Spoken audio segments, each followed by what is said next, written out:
Hey guys, please remember this when you're casting your votes, okay? Thanks. Hey y'all, my name is Nat. I hope you're having a terrific day today, and for this video we are going to be doing my June TBR.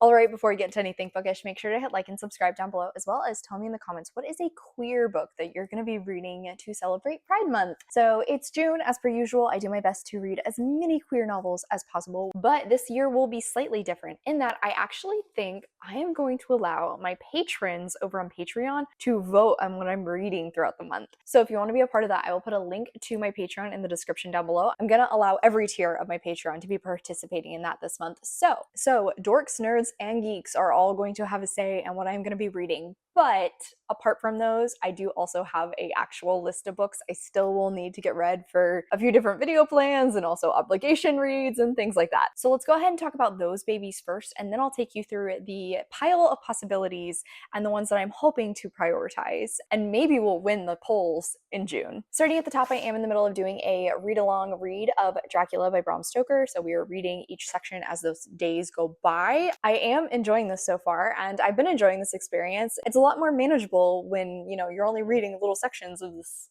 600-page book rather than having to sit down and read the entire thing. This is actually working quite well for my brain. The atmosphere in this is so well established, and already we've seen a little bit of like where classic pieces for vampire lore have come from. I'm enjoying that as well, and I'm excited to continue on with it. Though not technically clear, there are a lot of undertones going on here. For the book clubs I partake in, starting at the top is the book club I host myself, which is the Geek Squad. It is also available on my Patreon if you're intrigued, and this month we are going to be reading Love and Other Conspiracies by Mallory Marlowe, I want to say is who this is. I've been especially intrigued by this one ever since I heard about it, because I believe both the main characters are like conspiracy theorists, and I think they have like a YouTube channel or something together. But from looking at the cover and reading the summary, you can see cryptids is included in there, and I'm a giant cryptid fan. Once I learned that, I was all over this book. I've been very excited to pick it up. Thanks so much to my nerd tier for voting on this one. I'm really excited to dive into it. It looks like Hayden is the conspiracy theorist who gets picked up by 𝗖cie, a producer in desperate need of a new show after she dumps her ex, who was the star of her prior show. But things take a bit of a twist when Hayden isn't great by himself on screen, so 𝗖cie ends up working along with him to be on the show. Like I said, this one looks like it's a lot of fun, and I'm so excited to finally get to it. I'm still not quite sure what I will be reading for my romance book club. Our prompt this month is your favorite trope, and I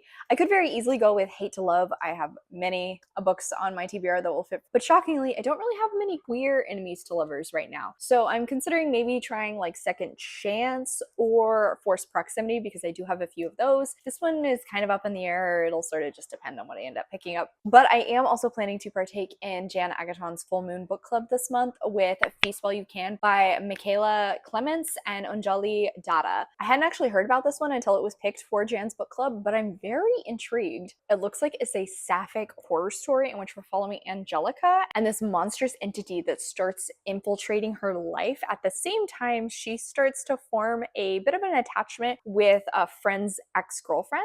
Who knows if those two are connected or not, but this sounds interesting. I'm very intrigued, and this cover is really gorgeous. Then, of course, I do have my two Star Wars books that I need to read this month. Starting at the top is Trials of the Jedi. This one is by Charles Soule, and it is actually going to officially be closing out the adult High Republic novels, and I feel like I can't really give you any sort of a synopsis because this is like the sixth book in the series, and anything I say will probably be spoilery. The sad part is it also does not release until June 17th, so I'm gonna have to wait a while. But I can say I'm very excited to see the official ending of the Jedi versus the Nihil, which has been the focus of this series overall. Along with that one, I'm also going to be reading Into the Light by Claudia Gray, which will be the last in the young adult High Republic series. So see, I'm officially finishing these out, which is so good for my series tracker. From the synopsis, this one has a large focus on found family, which is something I do really enjoy with this universe overall, so I'm very excited for that as well. Plus, Claudia Gray has had some real bangers in the Star Wars universe, so I trust her writing style. And shockingly, can you believe that is actually all I have for obligation reads? So these next few are ones that I really want to try and prioritize getting read. They have queer representation in them, but as I said, it's also going to depend whether or not my patrons vote for them. So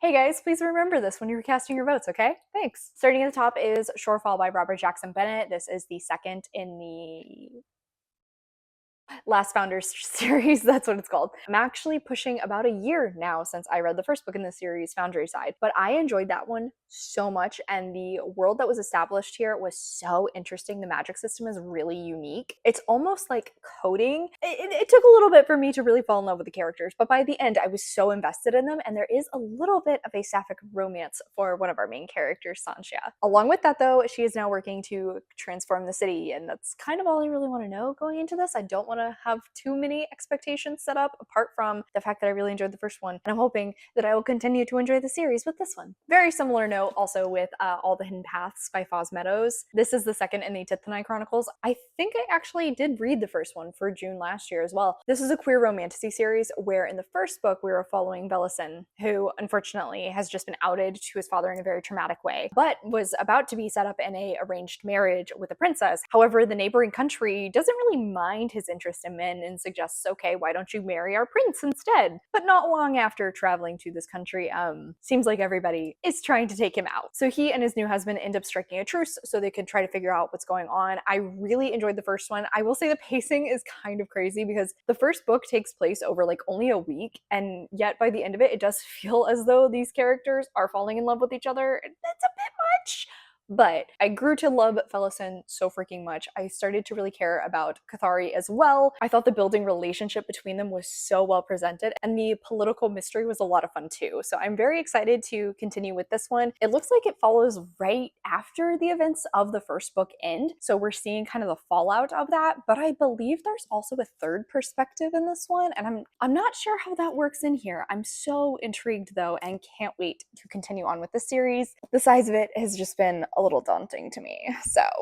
Apart from those, let me list out all of the other possibilities for you. I'm not going to give synopsises for any of these. These are just books that are on my shelves that are queer, that'll be up for vote. So like I said, if you really want to hear thoughts on one of these and you want to cast your vote, check out my Patreon. So starting out with Spellbound by F.T. Lukens. I am really excited for this one. The cover is freaking gorgeous, and I literally only hear amazing things about this author, so I really need to check them out. The Sunbearer Trials by Aiden Thomas. I loved Cemetery Boys, and I've heard a lot of positive things about this series as well. I just need to freaking read it. The Unbroken by C.L. Clarke, one of the quintessential sapphic fantasy stories that I also have heard a lot of positive things about. A recent acquisition, A Long Way to a Small Angry Planet by Becky Chambers. I officially want to dip my toe into cozy sci-fi, and so I finally made the decision to buy one. The Lightning Struck Heart by T.J. Klune. I've officially finished out all other series I'm in the middle of reading by this author, so may as well finally start into a new one, right? My Darling Dreadful Thing by Joanna Van Veen, especially since she just came out with a new book, which I've also been hearing a lot of positive things about. I really want to finally get around to this and see if this was the author for me. Then I have A Botanical Daughter by Noah Medlock. This one would complete a prompt for 2 different bingos I'm participating in this year, so it'd be really beneficial if I get this one read. What the Woods Took by Courtney Gold. I actually won a giveaway of this on Instagram and got a bunch of little like character cards and stuff, which are very gorgeous. So I want to read the book, and then, you know, actually I could appreciate the cards even more. Bury Your Gaze by Chuck Tingle. This has been on so many TBRs at this point. I've heard a million positive things. I just need to read it. It sounds perfectly up my alley. Both The Spirit Bears Its Teeth and Compound Fracture by Andrew Joseph White, though if I'm being honest, I'm leaning more towards Spirit Bears Its Teeth because this one also could fulfill different things for different bingos. One way or another though, I loved this author's debut work and I want to read more from them. Also from TJ Klune, I have The Bones Beneath My Skin. This is a newer re-release that I've like heard so many positive things about from Paige, so I really want to pick it up. But there's a strong chance that it may also break my heart. So excited, but also terrified. Fable for the End of the World by Ava Reed. I mean, an insta-buy author for me, and this edition is freaking gorgeous, so I want to get it read so I can display it on my shelves. I think I mentioned this one when I was talking about my romance book club, The Pairing by 𝗖cie McQuiston. I, like everybody else, love Red, White, and Royal Blue. I've heard very mixed things on this one though, and I'm intrigued to see how it goes for me. Triple Sec by TJ Alexander, a